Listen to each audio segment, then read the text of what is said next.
It all started on what should have been an ordinary Saturday morning. The sun rose bright and golden, spilling over the rooftops of our quiet suburban neighborhood. Birds chattered along the tree line, and the air carried that fresh, early autumn crispness that always made mornings feel full of promise. For me, this day had been circled on the calendar for weeks. It wasn't just a yard sale. It was the culmination of months of decluttering, cleaning, and sorting through years of accumulated belongings. I had neatly folded clothes stacked in bins, vintage knickknacks polished to a shine, and old furniture given new life with a fresh coat of paint. I had even designed little signs with cheerful arrows pointing toward my driveway. Bright balloons swayed in the breeze, tied to the mailbox. The tables, carefully arranged, looked more like a boutique display than a casual sale. It wasn't just about making a few extra dollars. It was about giving the neighborhood a reason to gather, to meet, to laugh, and maybe discover a hidden treasure or two. But of course, not everyone saw it that way. Across the street, in the immaculate house with the manicured lawn trimmed like a golf course, lived the self-appointed enforcer of the neighborhood. She was the kind of person who treated every minor inconvenience as a personal attack.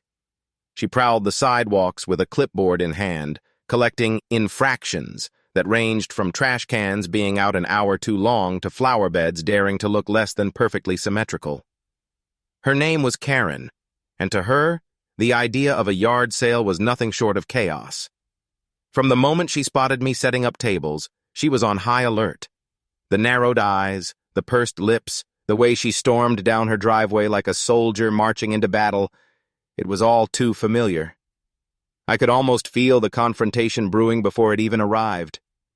And sure enough, she spent the next few hours firing off complaints to the homeowners association, the city, and anyone else she thought would listen. What she hadn't anticipated, however, was how differently the rest of the neighborhood felt. Cars began pulling up one after another. Neighbors who usually kept to themselves wandered down the street, curious about the colorful setup. Parents came with strollers, kids tugging at their sleeves for a chance to look at toys piled high in boxes. Someone brought a tray of homemade cookies to share. Another neighbor ran back home and returned with a thermos of hot coffee, setting up an impromptu refreshment stand. The yard sale began to swell into something bigger than I had ever imagined.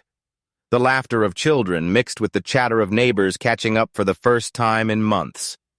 Music drifted from a portable speaker, creating a lively backdrop as people browsed through books, vintage lamps, and quirky trinkets. It wasn't just a sale. It was becoming a community event.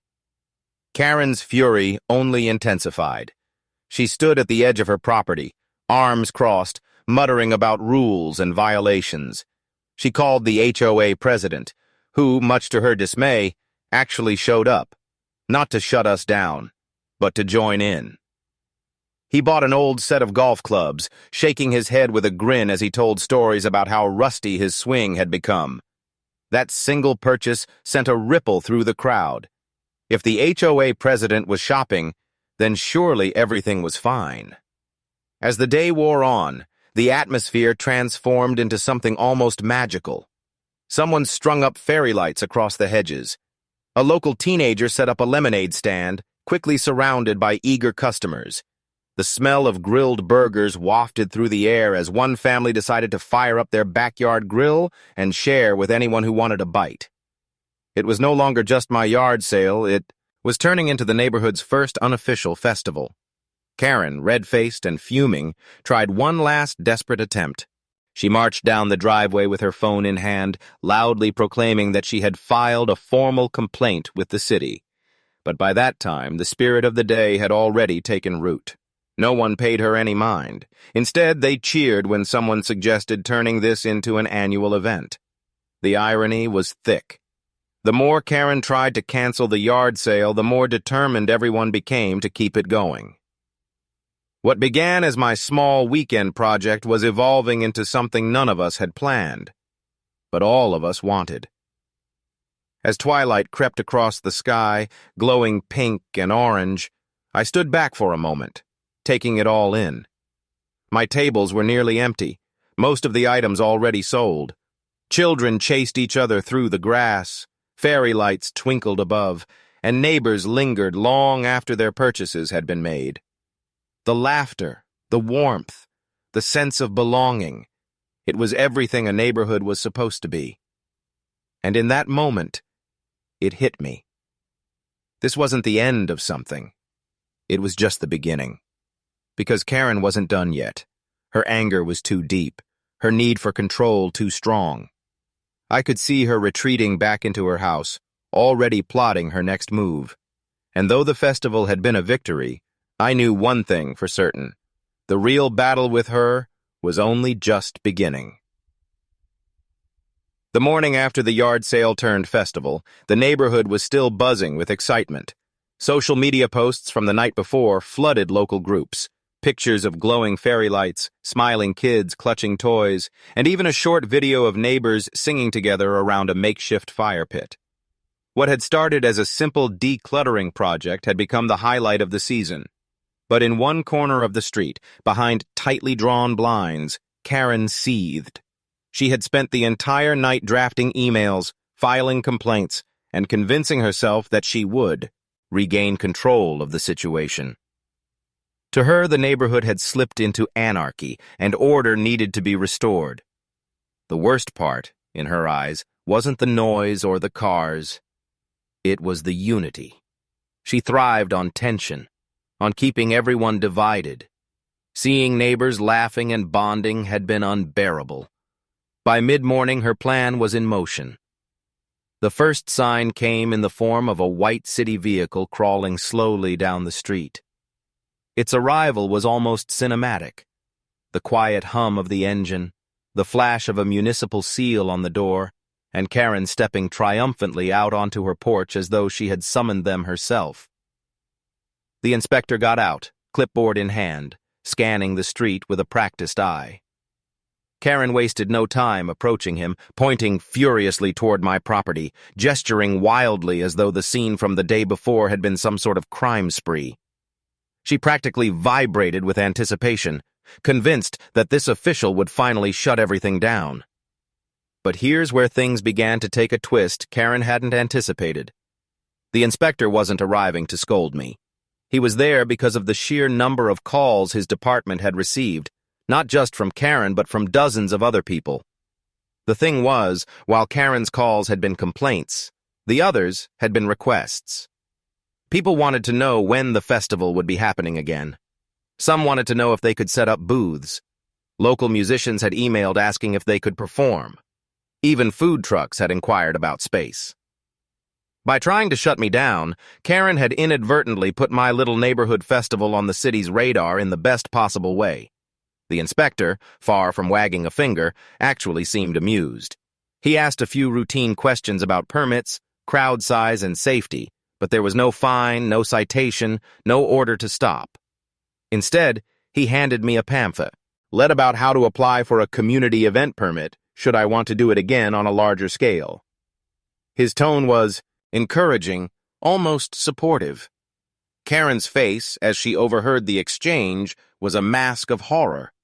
Her grand plan had backfired spectacularly. Instead of shutting me down, she had just opened the door for something even bigger. Word spread quickly.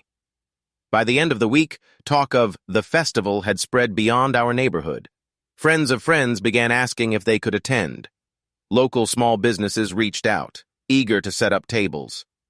The event that Karen had tried to squash was beginning to snowball into something official, something sanctioned, something far larger than she had ever feared. Of course, she didn't give up. If anything, the escalation only hardened her resolve. She began printing out copies of HOA rules, slipping them into mailboxes with highlighted sections about unsanctioned gatherings. She held late-night phone calls with anyone in the neighborhood willing to listen to her warnings about decline in property values and traffic congestion. But the tide had turned. The more she fought, the more people seemed to lean into the idea of turning the yard sale into a tradition. Meanwhile, I started to receive calls from city officials. Not threats, but offers. One suggested that the Parks Department might be willing to provide barricades for traffic control. Another mentioned that they had an open calendar for community events and would be happy to list hours. Local news outlets even started sniffing around, curious about the viral festival born from a yard sale. Karen watched it all unfold with a kind of impotent fury. The more energy she poured into resistance, the more unstoppable the momentum became. Neighbors she once intimidated now laughed off her rants. The HOA, which she once commanded with fear, began distancing themselves from her. When she called yet another emergency meeting to demand immediate action, only 3 people showed up, and even they left early. It was almost poetic. Karen had spent years building herself into the neighborhood's self-styled enforcer, and in a single weekend, her power was unraveling. But that only made her more dangerous. Because when people like Karen lose control, they don't simply fade quietly into the background. They scheme. Late one evening, as I packed up the last of the leftover yard sale items, I noticed her standing at her window across the street, staring out with that same calculating expression. It wasn't the open rage of the day before.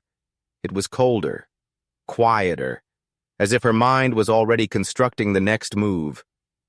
And sure enough, the next morning, I found a letter taped to my door. Not from the HOA, not from the city, but from a lawyer. A formal complaint had been drafted, filled with legal jargon about public nuisance, unauthorized events, and potential liabilities. It was clear Karen was no longer playing games. The yard sale had become a festival. The festival was becoming a movement. But now, Karen was escalating to a legal battlefield. And the neighborhood? They were ready to choose sides. The letter sat on my kitchen table like a storm cloud in paper form. Its crisp formatting, heavy legal jargon, and official letterhead were designed to intimidate. Words like public nuisance and unauthorized event leapt from the page, each dripping with the intent to scare me into compliance. Karen had escalated her war. This was no longer a battle of neighborhood politics or HOA rules. This was her trying to drag me into a courtroom. At first, I felt a twinge of anxiety. Lawsuits, even frivolous ones, carried weight. They demanded time, money, and energy. But as I read more carefully, something stood out. The complaint was riddled with exaggerations, vague claims, and assumptions. It described the festival as though it had been a citywide riot. Words like traffic chaos, endangerment, and commercial exploitation painted a grim picture that didn't match reality. The truth was, our gathering had been peaceful, joyful, and embraced by nearly everyone present. Still, Karen was banking on intimidation. Her strategy was simple: make the problem seem too big, too costly, too risky, and force me to back down. What she didn't expect was how quickly the community rallied once the letter became known. It started small. A neighbor stopped by with a stack of photos he had taken during the festival. Each one showed smiling families, children with face paint, people chatting over lemonade. He told me to keep them just in case. Another neighbor, who happened to work in local government, assured me that Karen's complaint had no real foundation and that the city had no intention of shutting anything down. Soon after, a retired lawyer down the street offered to review the letter himself, smirking as he called it, more bluster than bite. Word spread quickly. By the end of the week, nearly the entire neighborhood knew about Karen's legal stunt. Instead of frightening people, it sparked something powerful: defiance. Neighbors who had been cautiously supportive before were now openly angry at her antics. The woman who once bullied people into trimming hedges and repainting shutters had gone too far. Soon, counter-movement energy began to build. Someone set up a community petition, not only in support of future festivals, but explicitly against Karen's attempts to block them. Within days, signatures filled the pages, dozens, then hundreds, as word leaked into nearby streets and neighborhoods. People were eager to protect what had become a symbol of unity. Karen, of course, doubled down. She mailed out copies of her legal complaint to other households, warning them of serious consequences if they continued supporting unauthorized gatherings. But the scare tactic had lost its bite. Instead of compliance, people laughed at her behind closed doors. Children began jokingly calling her the festival villain. Adults rolled their eyes whenever she stormed by with her stack of papers. And then came the moment that truly shifted everything. A local reporter, tipped off by the petition, came to interview me. The story appeared in the weekend edition of the paper, complete with photos of the glowing festival lights and quotes from neighbors calling it the best thing that's happened to the neighborhood in years. The article framed Karen not as a concerned citizen, but as the lone holdout trying to kill something joyful. It didn't take long for the nickname Festival Karen to spread online. What Karen hadn't realized was that public perception mattered more than legal jargon.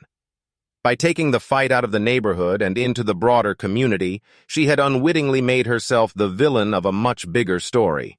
Her attempt to isolate me had instead united the entire town against her. The HOA, once her weapon of choice, began to distance themselves. Their leadership quietly issued a statement acknowledging the positive impact of the festival and clarifying that they had not authorized, supported, or endorsed Karen's legal complaint. Behind the scenes, I heard that several board members were fed up with her constant drama. She had gone from enforcer to liability almost overnight. But Karen wasn't finished. Her anger didn't cool. It boiled. She began pacing the sidewalks, muttering to anyone who would listen about laws being broken and people regretting their choices. She stopped trimming her lawn with its usual perfection, as though her rage consumed even her obsession with appearances. The more she lashed out, the more isolated she became. Meanwhile, the momentum of the festival grew. Plans for a second event began to take shape, this time bigger, better, and fully permitted. Local businesses were eager to sponsor booths. A school marching band volunteered to perform. The city parks department offered to set up traffic barricades. What Karen had framed as a nuisance was blossoming into a full-fledged community tradition. And the cruelest twist of all, her own actions had been the catalyst. If she had ignored the original yard sale, it might have passed quietly. But her complaints, her attempts to shut it down, her desperate legal maneuvers, they had only fueled the fire. By the time the next festival date was announced, excitement surged like never before. Flyers appeared in coffee shops and libraries. A Facebook page dedicated to the event gathered hundreds of followers in a matter of days.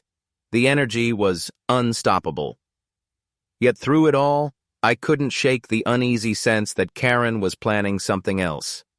She was too stubborn, too controlling, to let go. And late one evening, as I took the trash to the curb, I saw her in her driveway. She wasn't ranting or pacing this time. She stood completely still, arms crossed, eyes locked on me with a cold determination. It wasn't the look of someone who had been defeated. It was the look of someone preparing for the next strike. The announcement of the second festival sent waves of excitement across town. Unlike the spontaneous first one, this time there was structure. Flyers promised food trucks, live music, and booths from local artisans. The city had approved the permit, ensuring barricades for traffic, sanitation support, and even a designated area for children's games. What began as a neighborhood yard sale was now shaping up to be a small-town fair. As preparations picked up, volunteers streamed in to help. Families offered folding chairs and tables, teenagers volunteered to paint signs, and local bakers signed up to donate pies for a contest. The atmosphere in the neighborhood was electric, buzzing with anticipation. But amid the laughter and planning, Karen watched silently from her perch. The blinds in her windows twitched more often than ever. Neighbors who once endured her lectures now crossed the street to avoid her gaze. She was no longer the feared enforcer. She was the outcast, and being ignored seemed to fuel her rage even more. It started with small disruptions. Flyers advertising the festival mysteriously disappeared from bulletin boards. Lawn signs were toppled overnight. A neighbor who had been storing decorations in their garage discovered tire tracks in their driveway, suspiciously close to the broken boxes left scattered on the ground. None of these incidents had witnesses, but everyone suspected the same culprit.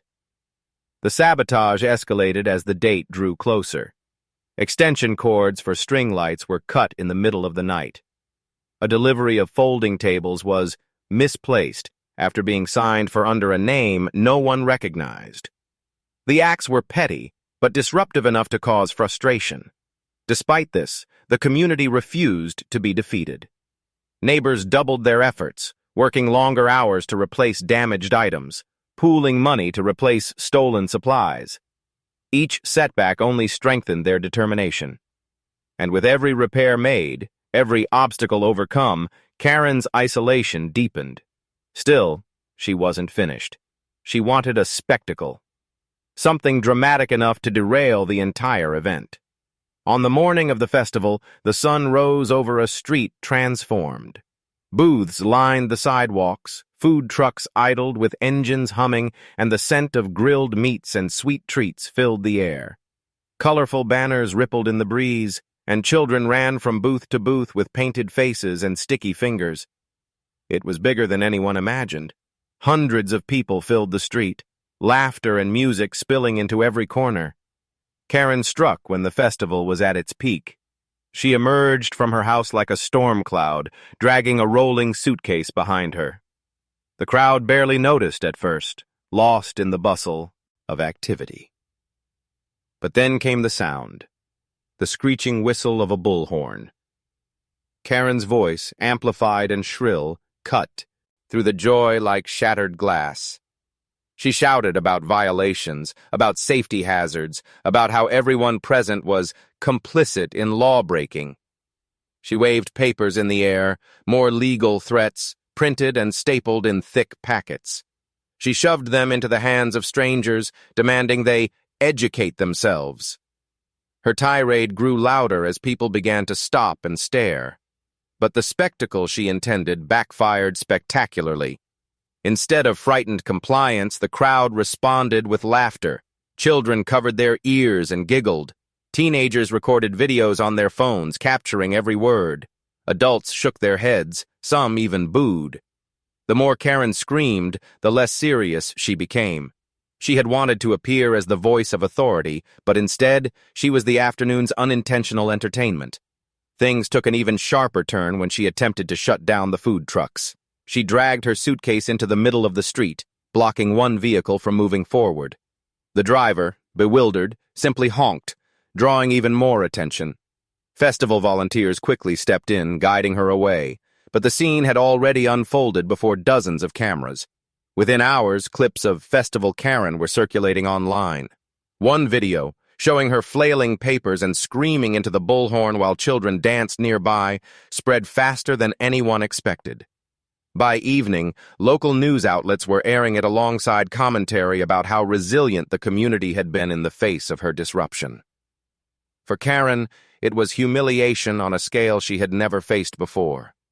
The very tools she had used for control, her voice, her threats, her posturing, had become weapons turned against her.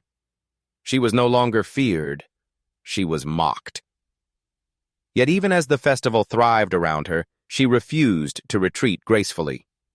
After being escorted back to her property, she stood at the Ishhal, deej of her driveway for hours, glaring into the crowd, bullhorn still clutched tightly in her hands.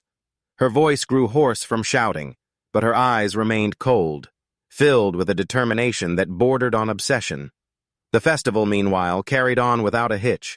Musicians played on stage, families danced, and fireworks lit up the evening sky. It was everything Karen had tried to prevent, yet it unfolded bigger and brighter than anyone dreamed.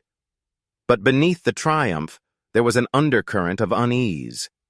Because if Karen was willing to make such a public spectacle, if she was willing to humiliate herself in front of the entire town, then what else might she be willing to do? The laughter, the cameras, the viral videos. They might have weakened her influence, but they also cornered her. And a cornered Karen was unpredictable. That night, as the last booths were packed up and the street slowly returned to quiet, I glanced across at her house. The blinds were shut tight, the windows dark. For the first time all day, she was gone from sight. But I knew this wasn't over. Not by a long shot. The festival ended in triumph for the community, but the silence that followed was unsettling. For days afterward, Karen's house sat like a fortress, shades drawn, driveway empty, no signs of her prowling presence on the street. Neighbors whispered about her absence. Some hoped she had finally given up, embarrassed enough by her public meltdown to retreat permanently. Others, more cautious, suspected that the quiet was temporary, the calm before another storm. I fell into the second camp. Karen was many things, but she was not someone who accepted defeat.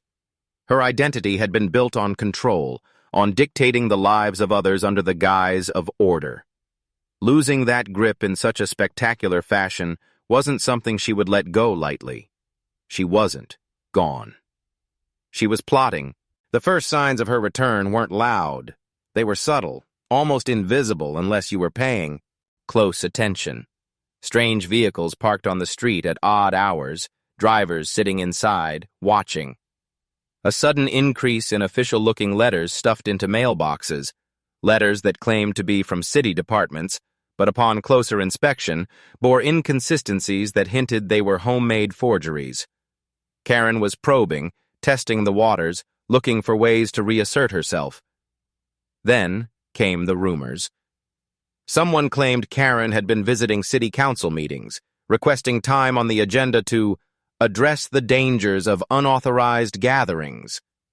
Another neighbor swore they saw her carrying folders full of documents into the mayor's office. Whether true or exaggerated, the whispers spread unease.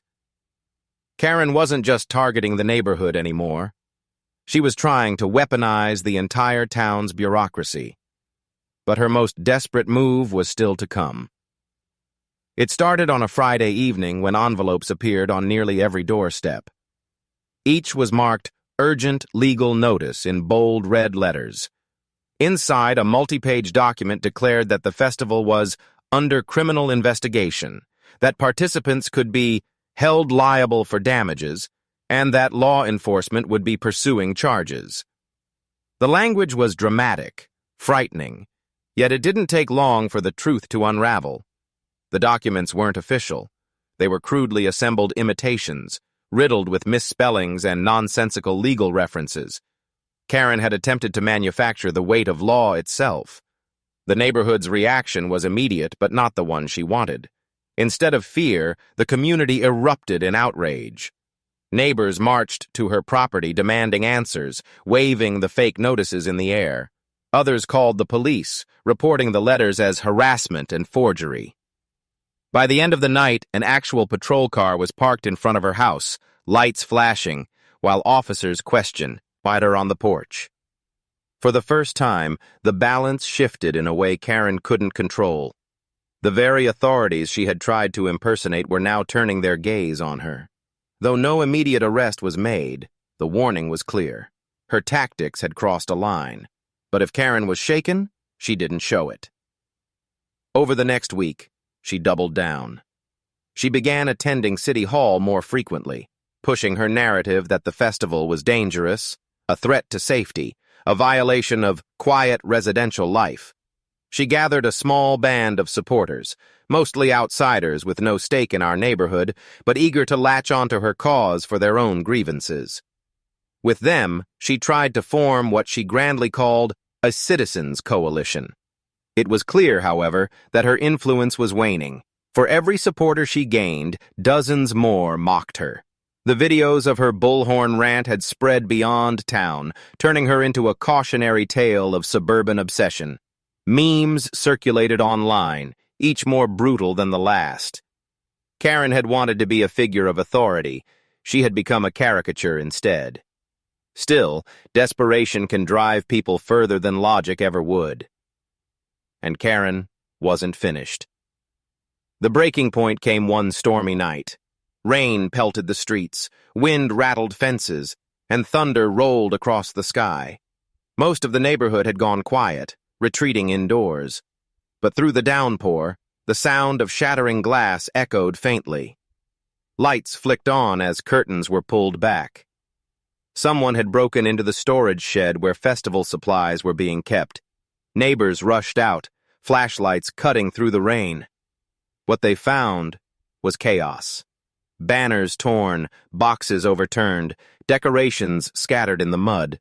And standing in the middle of it all, drenched, disheveled, and wild-eyed, was Karen. Her attempt at sabotage had finally crossed into outright destruction. The sight was heartbreaking and infuriating all at once. She shouted incoherently about stopping the madness and restoring order, clutching a broken banner pole like a weapon. Her voice cracked under the weight of her own fury, her body trembling from exhaustion and the cold rain. It wasn't authority she projected anymore. It was desperation. Police were called again, and this time there was no hesitation. Karen was escorted away, her protests drowned out by the storm. Neighbors stood silently, watching the patrol car pull away, unsure whether to feel relief or pity. The woman who had tormented the neighborhood for years, who had tried to crush joy under the weight of rules and threats, was finally being held accountable. But even as the flashing lights disappeared into the night, a lingering question remained. Was this the end of Karen's war, or merely another chapter in her obsession? The neighborhood, bruised but unbroken, would soon find out. The stormy night when Karen was taken away marked a turning point for the neighborhood. For years, she had loomed over us like a shadow, policing lawns, nitpicking over trash cans, demanding compliance with rules that seemed to exist only in her head. But after that night, the air felt different. Lighter. Freer. The next morning, sunlight spilled across the street, glistening off rain-soaked driveways. Neighbors stepped outside cautiously, as if testing whether the world had really changed. Some carried mugs of coffee, others gathered in small groups, murmuring about what had happened. For once, Karen's house was silent. The blinds were closed, the driveway empty, the figure who once prowled the sidewalks nowhere to be seen. News spread quickly. Word of her arrest circulated through the neighborhood and into town. The charges weren't monumental: trespassing, vandalism, harassment.